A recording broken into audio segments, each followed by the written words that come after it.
What's up, everyone? Welcome to the round 2 Showdown show here. I got my guy Drew with me tonight. We're going to break down round 2 of the PGA Championship. Quite some interesting scores out there today. We saw some big names put up some big numbers, and then a few guys shot some really good numbers out there. Eric Cole, if you had him as the first round leader so far on your bingo card, I don't think many people had that. Bryson was up there too, 4 under. What's your takeaways today, Drew? How's your guys looking? What do you have to say about Jon Rahm shooting 6 over today? Yeah, I mean, I wouldn't have bet on Jon Rahm shooting 6 over. I definitely took a stance on Scheffler over Rahm, but I certainly would not have taken a bet that he would shoot 4, 5, 6 plus over par. So yeah, pretty crazy, but the golf course is just all over the place. I still don't know what the winning score will be. I don't know what the cut line necessarily will be. We have an idea, probably +5 or +6, but I don't know. I took the show last night was heated because, I mean, we could go a ton of different paths. We could see an even par winning score, potentially over par winning score. And I don't know. I mean, if Eric Cole shoots 5 or 6 under par, maybe 6 under par is the winning score if guys just kind of slowly creep up there. But with the weather tomorrow, I don't see guys gaining ground. It's just a matter of standing still, and you'll probably move up 10 or 20 spots at least. So it's still an unknown, man.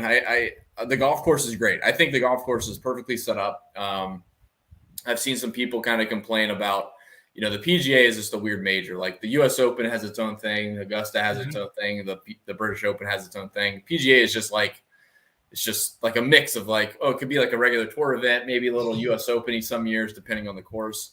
But I like this setup. Give me a little bit more U.S. Open-esque feel. Guys have to hit good shots to be rewarded. If they hit a bad shot, they get penalized. So far, I think that's what we've seen. You can't really gain a ton of strokes tee to green. It's just not much you can do into some of these pins. And then it's just a matter of guys that are putting well, which is what we see at the top of the leaderboard so far. So far, I am interested in the PGA Championship, which is usually number 4 on my list every single year. But yeah, this has been a pretty good setup so far. We'll see how the cut slate goes tomorrow. Yeah, I agree there. I've actually grown to like the PGA more so over the last 2-3 years. It's been a lot more tougher. I really like how they have this course set up. The bunkers are super tough here. They're deep. They're tough. The rough's playing very tough, long. They've got that mixture of grass and the rough. It just seems to kind of almost steal up that ball at times, depending on where you land in the rough. So that's playing really tough.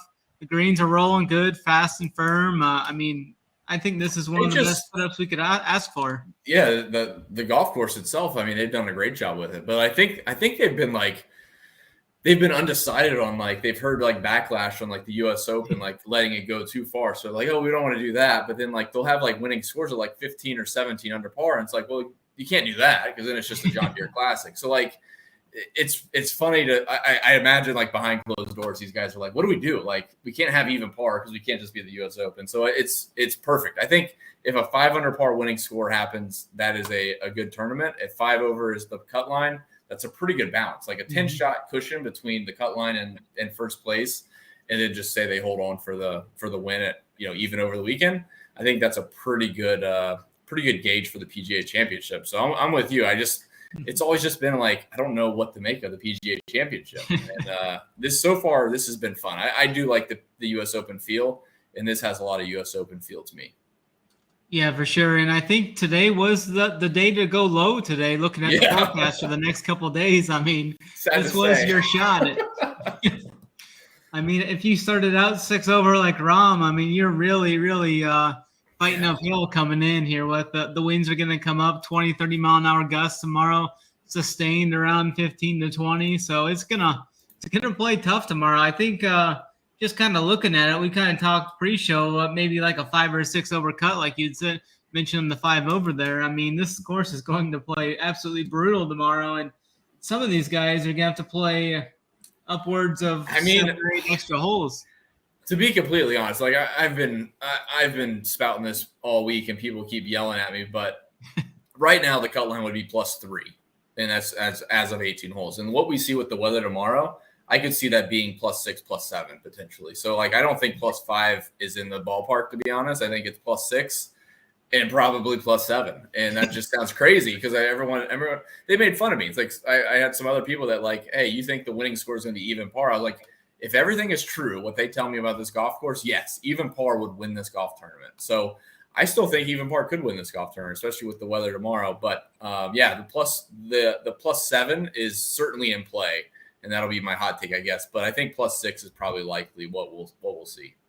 Yeah, I like that for sure. If an even par score won this event, I would be right there enjoying that. I like to see some of these golfers kind of get humbled and struggle at times. So definitely, it's like I'll just like quickly tap into the Honda Classic. So when the Honda Classic went through, I don't know if you remember that too much, but like to me, if you're going down the stretch of the Honda Classic and you have to hit a good shot just to not make like a double bogey, that's what this feels like. Like I think Sunday at this type of venue would be way more fun to watch.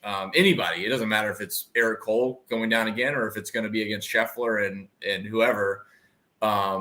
If they have to hit good shots just to avoid bogeys, I think that's really fun to watch for a major championship. If it's like, they're driving greens like Aaron Hills and they're making birdies left and right and like you don't know who's going to make 4 birdies in a row, that's not fun to me. So yeah, give me this venue. I want to watch the back nine and say like, hey, we got 3 guys that are, 2 or 3 shots above the rest, and they just need to like hang on. And if they hang on, they win. Like to me, that's a fun major finish. Yeah, absolutely. I couldn't agree more with that. So hopefully we get that coming down the stretch with some bigger names up there. We got Scotty up there. Dustin Johnson's up there. Bryson's up there. We got Adam Scott up there. Adam Scott. I mean, Justin Rose. Did you see that whole Justin Rose had where he missed like a 1-foot bogey putt and then battles right back and goes birdie, chips in on one hole? It was pretty wild. Run a few holes there for Justin Rose.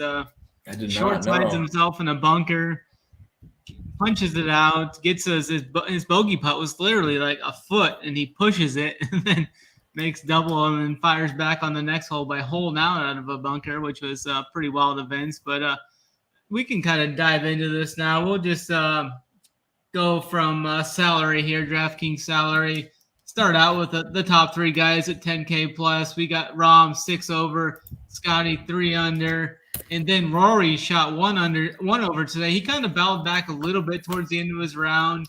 All 3 of these guys are going to be going out late in their round 2 tee times. Anything you like up here? I mean, I'm personally just going to go right back to my guy Scotty. I was on him coming into the event, and I'm just going to keep rolling with him, I think, and fade the other 2. I think tomorrow's interesting with the scoring. Probably not going to be super low, so I think you could probably he'll be certainly higher owned than Rahm just based on the round 1 score and stats that people will look at. I see Uncle T is in the chat, so I do want to quickly point out Matthew Fitzpatrick, shockingly enough, shot +6 today, and hopefully Big T is watching. We'll see. Hopefully he backdoors the top 12. I commented back to Uncle T that maybe he backdoors the top 12, but I won't have any interest in Matthew Fitzpatrick. I just don't think he's good at golf, and I want good golfers in this event. So just wanted to point that out really quickly because he is in the 8Ks, I think. But yeah, I think so. Yeah, for the top range, I'm just not so concerned with how they played today. Like I think Scheffler in most formats is fine.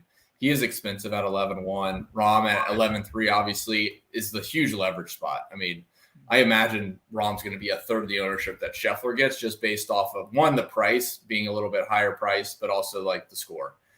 People will see the stats for Scheffler saying, yeah, he played much better than Rahm, which is true. He did. But I still think Rahm has, a similar or a better score than Scheffler does on any given day.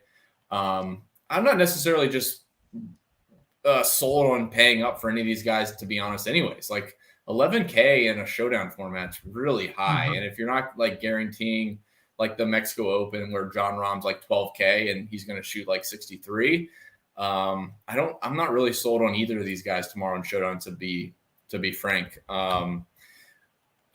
What I'll say, I'll just give like the terrible politically correct answer. Rahm is the GPP play. I wouldn't play any Scheffler in the big $10, was it $15 tomorrow? Scheffler would be the play, and if you're playing a single entry for sure. But I don't think I want to have either of these guys. I think the better lineup construction is jumping down into the 9Ks, which we'll talk about here in a second. But that's just my opinion about it. I think guys get too drawn into scoring and after each specific round, and especially in a major, I would really, if I was playing 150 in the big GPP, Rahm would be the guy that I would target just to like get leverage against Scheffler. And it doesn't have to be much. Like Scheffler could shoot like +3 and Rahm shoots even, and it gives you a little bit of a buffer. But like I said, I think honestly the play tomorrow would be to play some really balanced lineups and just count on these guys high 7s to high 9s coming through. And I think that's the optimal lineup tomorrow. That's my take anyways. Yeah, I like that for sure. I've actually been playing a lot more balanced the last few weeks because, I mean, we're talking Showdown. We're talking 1 round sample size. I mean, look, yeah. Eric Cole shot 500 today. He's leading the tournament. Any of these guys have the upside to fire a good round tomorrow. So it's really so close, to be honest. Like, and I think a lot of DFS players don't really recognize that. And you play Showdown and then, I had 4 good plays and these 2 didn't work out. And you go into the next day and you play the guys that are playing well, whatever. But like, you're exactly right. On a day-to-day basis, these guys are like off like half a stroke, like for the course of a season. Like Rahm and Scheffler are going to be like 0.2 strokes between each other for the course of a season.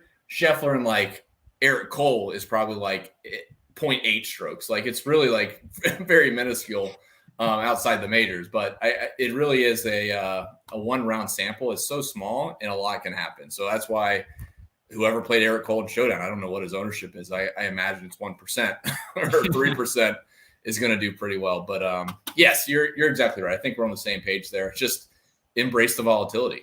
That's really it. For sure. It was kind of interesting to see Scotty actually gain putting today. He was still one of the best tee to green like he has been pretty much the whole year. And today he actually made some putts, but it was interesting to see him shoot that 3 under bogey-free round without even carding a birdie on a par 5, which is kind of something interesting to note there. Maybe he left 1 or 2 out there even. But well, he struggled. I watched a little bit in the morning. I didn't watch much this afternoon, but he wasn't driving it great. And like the drivable par 4, he hit it left. The par 5, I forget which one it is. It's 615 yards. Like there's a big board, so 615. He hit it way left. He didn't drive it very well. So I do think Scheffler is like you said, I think he's a prime candidate to be one of the best scorers tomorrow. I just think from a GPP perspective, he's going to be 3x whatever Rahm's ownership is. So that's kind of how I view it. And especially in a 1 round sample, like Rahm, the dude's not going to shoot +6 likely ever, back-to-back rounds. There's probably a -3 in there and everyone else shoots +1. That could be certainly in the cards for a John Rahm type Friday. But yeah, I think Scheffler did have extra shots left in the tank. Like he could have shot 500 today easily. Mm-hmm. Yeah, and then we kind of dive into the 9K. There was quite a bit of chalk here. Most notably, like Xander, he started out 4 over through 3 holes. He was able to get a lot of it back towards the end. And then you got Tony Finau, who, like Xander, he started out just absolutely horrible. I think guys did 42 on the front 9. Yeah, a lot of guys started off rough, not as bad as Finau, but like even Brooks was 2 over through 4, I think, and fought back a little bit. But I think this whole range is, not to jump the gun a bit, but I think this whole range is in play, to be honest. I think Xander is a guy that everyone wanted to play for the full week stuff. Brooks gets a big price drop. I think he's still in play. Cantley is +4, but I still think he's one of the best in the field. Finau played well. Collin Morikawa had a huge price drop and played in the morning, so I'm not really sold on Morikawa. That's probably the low point there. JT, I'm not sure what happened. I mean, he was -2 at one point, I think, and ended up +2. So that kind of makes me uneasy. And then Victor Hovland there. So I really, honestly, this entire field, like I said, if I'm going to fade Rahm, Scheffler, and McIlroy, this whole field is going to be littered in my player pool for sure. Yeah, it looks like JT shot 38 on his back 9, had a double bogey, and then bogeyed his last hole. Yeah, he bogeyed hole 9 his last hole. So yeah, he kind of stumbled coming in there. And he was playing decent. He was playing decent for a while. I mean, again, that can happen. So, like looking at his stats, I had it up just a second ago. Yeah, he really struggled off the tee on the back 9. Yeah, let me find. Thomas.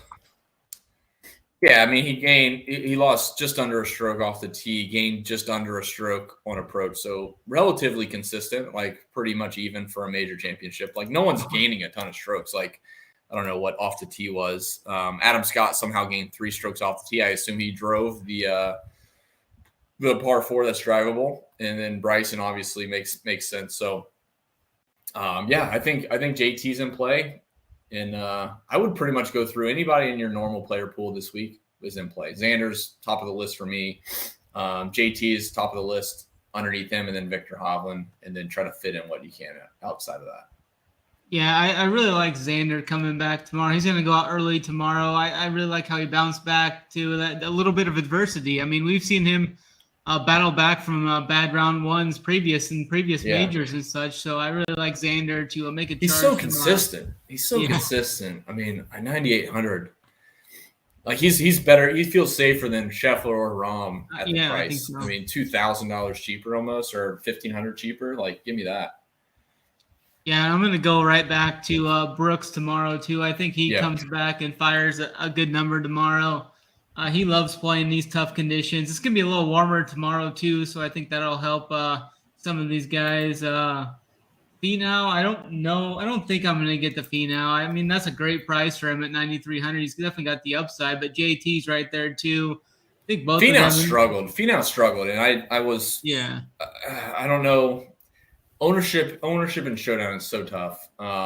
I agree. Especially in this big range, like a 9K that's like stacked for the most part. And all these guys, like none of them like stood out. None of these guys shot like 500 par and like, oh, they're going to be the chalk. So they're all kind of in that same wheelhouse of they're in the mid nines basically. And what can you fit into lineups? Finau lost, 3 strokes tee to green, gained 4 strokes putting. So I don't think a lot of people will actually go to Finau just because of that stat alone. I won't either, a ton of them, but I think that's trying to predict it. He gained a full stroke putting on hole 11 and then hole 15 as well. So both of those par 3s he gained over a stroke. Well, I was talking to Kurt about this last week at the the Byron Nelson, like just from 12 feet, like if someone makes a 12-footer, they gain like 0.6 strokes putting. Oh, yeah. And like, it doesn't seem like you made a 12-footer, it's really not that far. I mean, you can pace out 12 feet. It's not that far, but because the odds are 1.6 strokes you're going to take to make that putt on average. If you make that, you just gain 0.6 strokes on the field. So like sometimes the putting stats can be a bit skewed. And I think he was on Kevin Tway for that exact reason on Sunday and it worked out. So yeah, I would actually, I wish I could run all my stats now with a few guys left out on the golf course because they just suspended play 40 minutes ago or so. But yeah, the 4 strokes putting could be misleading because he could made like a 30-footer. And like it's not like ridiculous. Like I would be way more afraid of him if he made like 8 10-footers for par and he gained 4 strokes putting than like he made 2 30-footers. Like, okay. He still probably played decent tee to green. So a quick side note there, but that was fresh in my mind because Kurt brought Kevin Tway up in our chat last Sunday or Saturday for Sunday, and he went out and played pretty well. So yeah, keep an eye on that though. But you're exactly right. He gained over a stroke on 2 holes putting, and honestly, it could just be he made a 30-footer, and it's really not like it's not like he putted great all day. Outside of those 2, he was probably plus 1.5 strokes. So yeah, just a side note. Sorry, but yeah, I think for me, I would prioritize Xander, Brooks, and I think JT. I think those are the 3 guys I would prioritize in the 9K range. Yeah, I like that. I'm with you on all 3 of those guys. I don't think I'm going to get to my guy Morikawa again. I didn't play him on the main slate, and tomorrow's going to be even windier. I don't like playing him when it's cold and windy. He's struggled historically every time it's been either colder weather or windier weather. So I'm going to be off of him as well. And then we get into this 8K range. I mean, I think there's some more just great options in here to build like an even team.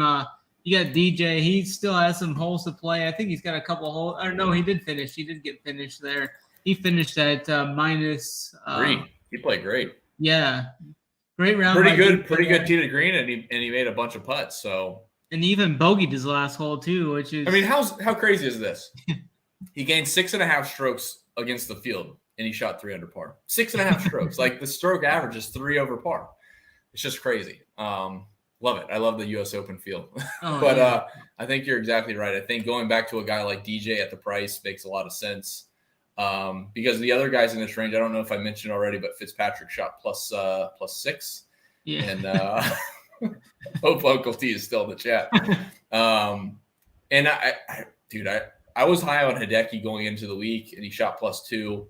I'll pull up his strokes gain really quick. So he shot plus 2 on approach, which is pretty solid. Lost almost 2 off the tee, so probably didn't drive it great. So I would see a little bit of improvement there. So I think Hideki's a really interesting GPP play right there at 8K, who's super cheap.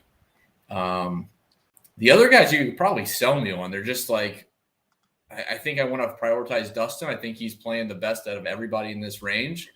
Not surprisingly at -4. But I do like Hideki. I thought Hideki was really interesting coming into this week. And at 8K, I'll probably have a good share of him. That's a good price. Any thoughts on Cameron Smith there, under 9K, 8-9? That's I think he's got some upside there for sure. I mean, he only made a couple birdies today. He does. I don't think I'll be able to get to him with as many of the 9K guys that I want to go to. So, like, it sucks because of Liv. Like, I wish we could see more of, how well he's actually playing relative to this type of field. Like, if I want to go play Xander and JT or Xander and Brooks, I'm not going to be playing any Cam Smith, unfortunately. Mm-hmm. So that's really the issue. If Cam Smith was in the low 8s, I'd be all over it. But I can't get to him at 8,900. And I don't think he has a low round. I think it's really about like who's going to manage the win the best tomorrow. And he could certainly do that and shoot like even par, but I don't know. I really have a feeling about Hideki. I like Hideki a lot. And 8K, just like the stars are aligning. Yeah, it's kind of like that one round sample. I mean, you got Hideki and you got Dustin Johnson. They're way cheaper and they're got to be basically on a straight even line there. If you're looking at well, Hideki's issue is like everyone's afraid of him being injured and like withdrawing. Mm-hmm. Like I think he's been gearing up for these majors, and honestly, I don't know if we've ever gotten accurate news on Hideki, anyways. But like I said, I was high on him to start the week. I think he was playing really good at the Byron Nelson and even before that. And this would be a good bounce back spot for him. He shot +2 today. Come out tomorrow, shoot -2, get back into the tournament, and backdoor top 5. So I do like Hideki a lot. If you can't already tell, I think Hideki's going to be a recurring theme for me this week. If his price stays down here. Yeah, if I was going to play a couple guys in this 8K range, it's going to probably be DJ, and then I'm probably going to roll with your guy Hideki there. Maybe could be talked into playing some Tommy Fleetwood. He had a really bad putting day today as a whole. I mean, he made 3 birdies and then what's that? 1, 2, 3 bogeys and a double there. So I think Fleetwood's a guy that could. I'm fine with Fleetwood. Yeah, I'm on board with Fleetwood. I think he's a good fit, especially if the wind picks up, which it looks like it's going to be over 25 pretty much all day. Fleetwood's a solid ball striker. Even if he loses 2 strokes putting again tomorrow, he'll be right there as far as one of the better scores on the day is what I would predict. So yeah, I like Hideki. I like Fleetwood and DJ. I think DJ is pretty good chalk to eat into tomorrow. Yeah, for sure. Kind of dipping into the 7K range. I was I knew Ricky was going to be owned. I didn't know he was going to be like pushing 30% in some contests. I was a little surprised by that. What's your takes on the Ricky ownership? I think as the week progressed, people just like he was like the most comfortable click in the range. I mean, his recent form was so consistent, good finishes. So like if you clicked his name, you'd see the green. And I mean, he got steamed up a ton. And I guess the range, that high 7 range, there just wasn't enough guys to like really have conviction. And he was the only guy that had enough conviction to like, yeah, he's played well in majors before. Like he's played in enough majors and he's played well this year. So I didn't see him getting to 35%. I saw him 35% in a few contests. So I didn't see that, but certainly over 20%. He was near 50 in double ups and stuff. Yeah. And I think it was just like the safety. I think people thought and I still do. I mean, honestly, +2 is not terrible. I mean, all things considered, +2 in the afternoon today is not the worst thing in the world. So yeah, I'm still high on Ricky for this week, and I think he can still finish in the top 10. But yeah, I didn't think he would get up to 30, 35 or 50 like you said in double ups, but it kind of makes sense. I was I guess it sucks because you're not really high on a ton of guys in this range. Like we talked about Ricky, we talked about Corey Connors, Sahith was like 80, 8,100 or 8K, and they all played pretty well. But none of these guys really stood out as like the best play. And I think Ricky just was that guy for everyone if I'm going to play anyone here as my like fifth guy in, it's going to be Ricky Fowler. So I think that's why his ownership escalated. Yeah. Did you happen to see, we got Tom Kim in this range. Did you happen to see the mud bath he took today? I saw pictures. I didn't watch the video. I saw pictures. And then, yeah. That's pretty funny. Yeah, I mean, he's only +3 at the moment, so he's hanging in there. I saw people saying like someone needs to send help for Tom Kim, and I was like, oh god, he's going to shoot like 90. Like this is going to be like the perfect storm. He's going to shoot 90. No, it's just because he fell in the creek. But yeah, I think to me, we talked about this before. If you did a lot of work pre-tournament, this is where I would want to kind of stick to my guns a bit. So like guys that you would want to play in all your week-long teams, assuming they play decent, you would go right back to the well here. No matter what they shot. I mean, honestly, I just talked about John Rahm at the very top range. Like I would go back to John Rahm, assuming he's going to be 10% owned versus 30% for Scheffler. So yeah, I think all these guys that you would have played, Sahith Theegala, Corey Connors, Corey Connors I probably wouldn't go back to. I feel like I got my win today. Just hopefully he wins for the tournament. But Sahith Theegala, Patrick Reed, Taylor Gooch, the live guys I'd go to, and Justin Rose as well. Adam Scott I probably wouldn't chase. And Joaquin Niemann I think has a good comeback capability. So I would go back to Joaquin Niemann as well. A lot of live guys. Why is the live guys all in this range? Like I felt like that yesterday. Like I just kept naming live guys. But yeah, they're the sleepers and definitely going to be lower ownership. We saw that with Brooks today. He was like sub 10% in some contests. So that's kind of where I lean. I have some absolute fades. Shane Lowry's a fade. Wyndham Clark's a fade. Tom Kim's a fade. Like those guys, I'm just not going to play. So it's just a matter of fitting in. Yeah, it's just a matter of fitting in the rest.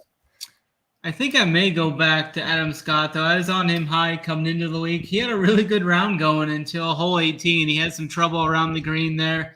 Ends up making a double there, which maybe grounds him a little bit. I think he's a safer option, just kind of like Justin Rose. He was a soldier for me this week. He's been playing so good in these PGA Championships. I think he's got the patient game. He can navigate the winds and such. So I still like Justin Rose tomorrow. Siwoo Kim was a chalkier option. I probably won't get to him tomorrow. Henley, I probably won't play Windham either. I played Windham in cash just because that was like the lock of all locks. I mean, you had to play him as a blocker, I almost felt there. So he was like 50, 60% owned in cash. I will go back to Patrick Reed tomorrow, 2 over. I really like him in tough conditions, tough course setups. Dude can battle it out and grind. He's a guy that can shoot par out there. I think that's a good score tomorrow. My guy Seamus Power didn't do the best today. Hopefully he can battle back. I don't think I'll go back there, though. Some more of these guys. Bryson, I'm not going to go to Bryson tomorrow. He shot really good today. I kind of like some Cameron Davis as a tournament play there. He goes out early tomorrow.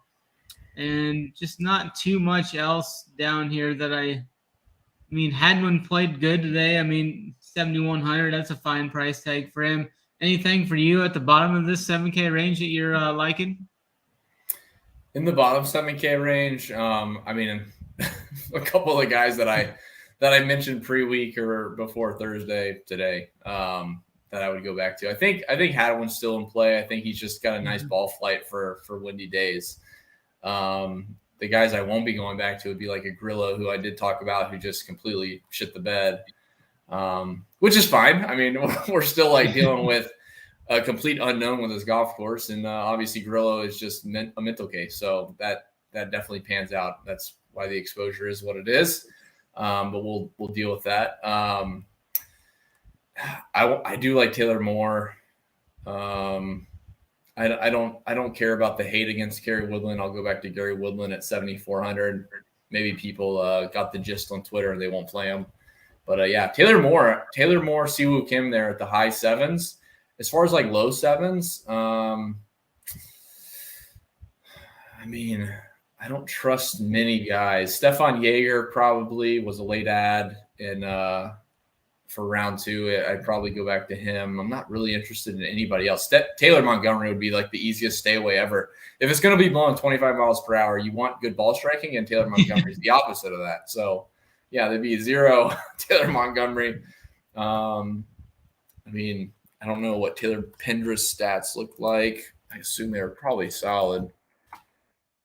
Decent off the D. So, yeah, I think Taylor Pendra's is okay. And that's probably it for the low sevens. There's really not many down here, to be honest. I mean, let's see what Bezadenhout did. I thought Bezadenhout might be a sneaky fit here. He's not the long guy, but we also heard stories that like length off the tee wouldn't be like a detriment. He really struggled off the tee today. He did, and he gained quite a bit around the green. So yeah, I would stay off of Bez tomorrow. So yeah, I would go back to guys at the top there at the $7,400 range. So it was Siwoo Kim, Taylor Moore, Gary Woodland, and then I talked about who was that at 71. That was Haddam Hadwin, and I think Stefan Jaeger. I think that was it. Yeah, I kind of like how Mr. Waterland battled back today, though. He was 5 over through like 11 holes, made a couple birdies coming in. So I like the good mojo he has coming in. I get the hate against him, like especially at chalk, but for Showdown, I don't see a 500 par score tomorrow. And again, he's so cheap, he doesn't need to do that anyways. But like he could shoot even par 1 under, which he kind of did at the the U.S. Open at Pebble Beach. Like he kind of lapped the field in a sense, where guys were shooting like +4, +5, and he shot -1. So I still think it's a good course fit for Woodland. And if you had some Woodland exposure to start the week off, you felt like you got some bad chalk, I would go back to the well and just hope that he shoots even par or better in the tougher conditions. Yeah, for sure. We can kind of dive into this 6K range now. Eric Cole's down here at -5. I don't think I'm going to get to him. No. Thomas Peters, he's a fine option, I think, -1 today. Killer Keith Mitchell played well today. He goes out early. Hayden Buckley, I had some Hayden Buckley in my player pool. I think I'll go have him in my player pool again for tomorrow. He had a pretty good round today.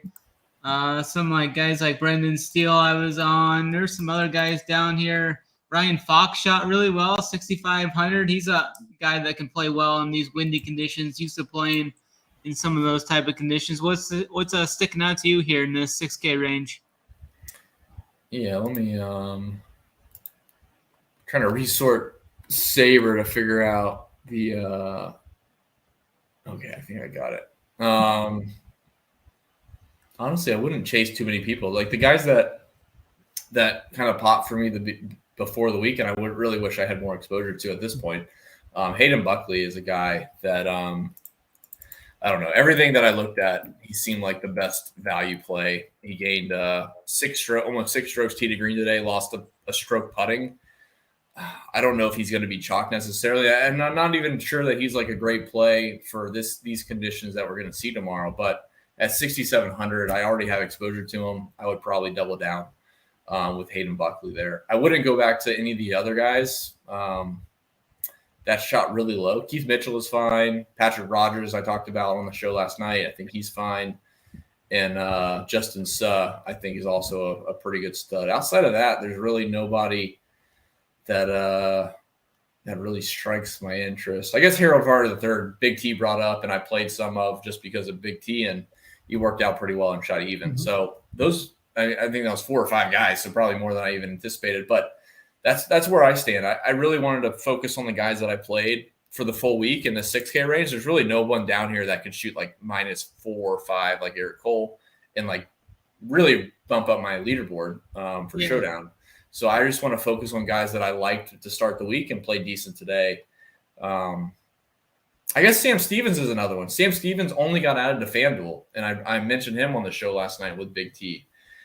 And he's a really long hitter, and I thought this would be an interesting golf course for him to kind of be sneaky good, not necessarily win or even finish in the top 10, but for a top 20, I could see Sam Stevens doing well.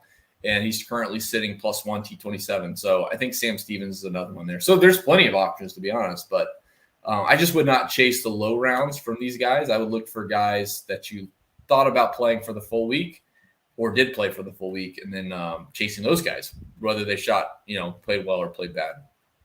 Yeah, I think my favorite guy would be Buckley down here with you as well. He lost about a stroke putting today and made 6 birdies. I mean, he's got some good upside there for Showdown for sure. So he was my top 6K guy. It just is, again, for 6K guys, it is what it is. You can't always be like, this is my lock of the week, and it's a 6K guy. Like he's probably got a higher chance of missing the cut than anything. But he did pop, and like I said, I would go back even if he shot +5 today. I would have gone back to the well on Buckley and thinking like I saw something that showed decent form, and I want to kind of chase it. And he played well. He shot -1, so you're probably going to buy into some ownership, but I do think he's probably one of the better guys at the price. We can get different elsewhere as well. Exactly. Yeah, there's plenty of other options. Be unique a little bit. Yeah, for sure. I think we pretty much broke it down pretty good going through the ranges here. We should we'll give the people a core here though to get on out of here. You can go first and pick a guy. We can give the guys 2 guys each. Give them a four-man core here if you want. All righty. Let's say we'll just start at the top range. I guess Brooks at 9,600 seems like an easy plug for me. I like that for sure. I'm gonna go and add. I'm gonna add Justin Rose. I think I like him tomorrow to kind of keep it rolling. I think he's the guy to shoot -1, -2 tomorrow, fairly easy. So I'm gonna keep rolling with my guy Justin Rose, who he made quite a few birdies today. Did make some bogeys. I mean, he's still in this to win, dude. He's still in this to win the thing. 6 birdies today, and then a few boxes with that as well. And I want to say thank you to Uncle T. You take me over Taylor Montgomery. I appreciate it. I got the new Callaway irons in last night or yesterday afternoon. So, I should be out there with Taylor Montgomery any day now, any week. As soon as I get that sponsor's invite, I'm in. So, definitely. Uncle T is fun. Uncle T is Definitely. fun on the shows. Oh, he's the best. I think for a core, like you look at the value play, so like Koepka, and then you look at Rose. So I would probably still stay in that mid range. I don't want to say Hideki's a core, but for me, I'll have a healthy share. I would probably go right back to TJ. I think I was working on it. 8,400. It just makes so much sense. I mean, there's other guys in the 9K that I would click, but if you're going to save some salary and have upside, I'm not sure there's anyone better than DJ right now. Yeah, for sure. He just won the live event last week for whatever that's worth. People can hate on it or not. I don't care, but he still had to make the shots. You still have to hit the shots. Yes. And, it's at least something. We saw that with Brooks, when he won the Orlando event and came to Augusta. So DJ's feeling good, and that's all we need. If DJ feels good, he'll just play good. He's that simple. So he actually talked about that he was playing good, which he rarely ever did before, and it looked like he had a little confidence coming in. He was smiling, happy, said he was playing well, so it definitely carried over. I mean, I don't know what his live odds are right now, but if they're anything greater than 20, I would probably take it. I assume they jump down pretty quick. Let's find out. Just looking really quick because I got to imagine. 14-1, so not terrible. Ain't terrible. Where they got Brooks at now, then? He's way probably down over here. He's probably 25 or so, I bet. 40 to 1 on like Bet365 FanDuel. He's 46 to 1, I think.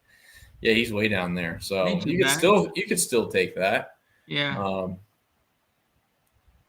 For the last piece, I think I'm going to go with a guy we were both on there in that 6K range, which will allow you guys to kind of go whichever way you want with these last two guys, give you a lot of flexibility. And we'll just throw in Hayden Buckley there at 6,700, which is it's going to give us a 6,700 to 7,500. What was that? A 9K guy and then 8-4 guy. So yeah, we should have plenty of flexibility there. Oh yeah. So. By just fading the 10K range, which isn't much because it's just Rory and then Scheffler and Rahm, it gives you a lot of flexibility. So from a core standpoint, if you can fade the 10K plus, you're in pretty good shape. And I misspoke. DJ's actually 7-1. He's the second favorite behind Scheffler, who's 2-1 right now. So shout out to Uncle T in the chat. Then he says he's got the 26-1 ticket on DJ, so you gotta be loving that. At this point, you're licking your chops. He's a U.S. Open venue guy. I mean, like for being as long as he is, he's so accurate when he's playing well, and he doesn't make a lot of mistakes. So you got to be licking your chops there. Definitely. I think we broke everything down. We're about 40 so minutes in. I think we pretty much hit on everything. Gave you guys a core to finish it out. So any final thoughts from you, Drew, as we kind of get out of here? Yeah. So to Uncle T's point, you hit the like button. If you found this content interesting and a little bit helpful, obviously there's a few guys left on the golf course, so we'll have more content and data for you tomorrow for round 3. But I think just don't get too sucked into round 1 scores. Obviously, try to play into your leans for the full week stuff. That's always my advice. And have fun for round 2. It should be a doozy. I mean, honestly, we're looking at like 30-mile-per-hour winds in the morning, 25 in the afternoon. So, I mean, if we see some 80s tomorrow, I think that should be expected. Just not for our guys. Sure. I think there's going to be a few 80s out there for some poor individuals out there. But I think that's going to do it for us. I'll have the Showdown playbook up over on runpuresports.com. Use that promo code Snyder15 for 15% off. Even includes SaberSim. SaberSim's got everything loaded up for Showdown. They got the players, the salary, the tee times, the score, the projections, the ownership, everything all in one spot. It's easy to go through and add and subtract your guys and run 150 teams if you want. So head on over to Run Pure Sports, join the movement. The Showdown content will be up here momentarily with an expensive tier, a mid-tier, a cheap tier, core plays on top, and then a slate strategy below. So we appreciate you guys for watching. That'll do it for us. Drew will be back tomorrow for round 3. I'll be back for round 4 on Saturday. So thanks a lot for watching. Always run pure.